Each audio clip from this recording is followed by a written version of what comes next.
Lecture de la seconde lettre de Saint Pierre, apôtre. Frères, vous attendez avec impatience le jour de Dieu, ce jour où les cieux embrasés seront détruits et où les éléments en feu se désagrégeront. Car ce que nous attendons, selon la promesse du Seigneur, c'est un ciel nouveau et une terre nouvelle où résidera la justice. Dans l'attente de ce jour, frères bien-aimés, faites donc tout pour que le Christ vous trouve net et irréprochable dans la paix. Et si notre Seigneur montre une telle patience, croyez bien que c'est pour votre salut. Alors, mes bien-aimés, vous voilà prévenus.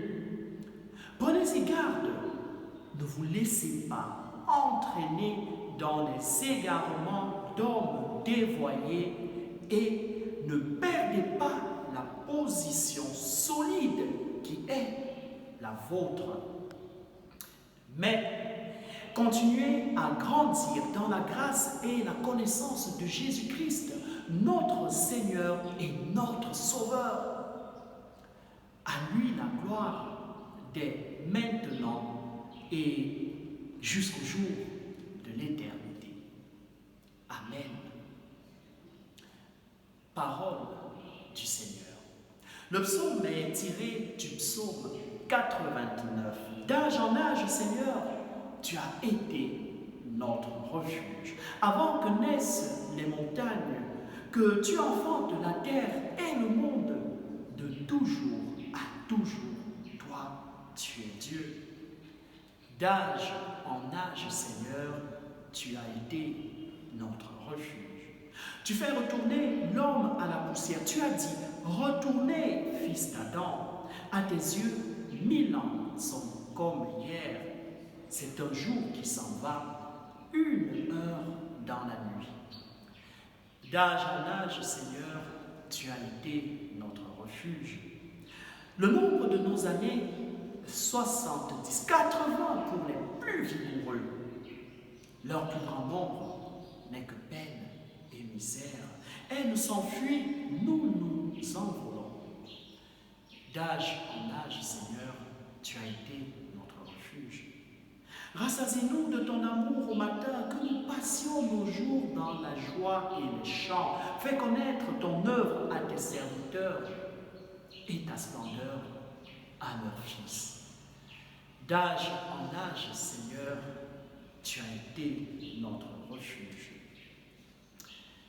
Évangile de Jésus-Christ selon saint Marc. On envoya à Jésus des pharisiens et des hérodiens pour le prendre au piège en le faisant parler.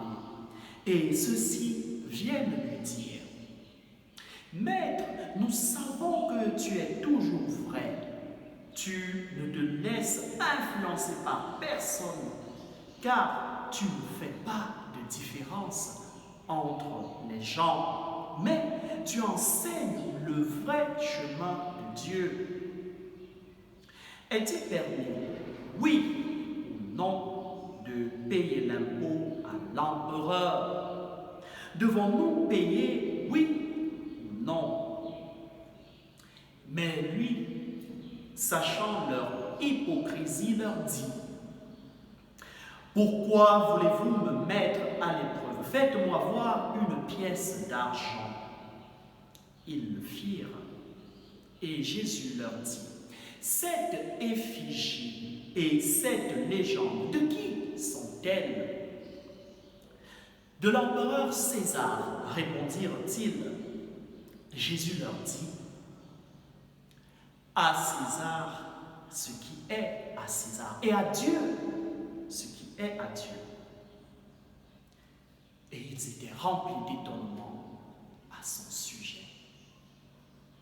Acclamons la parole de Dieu.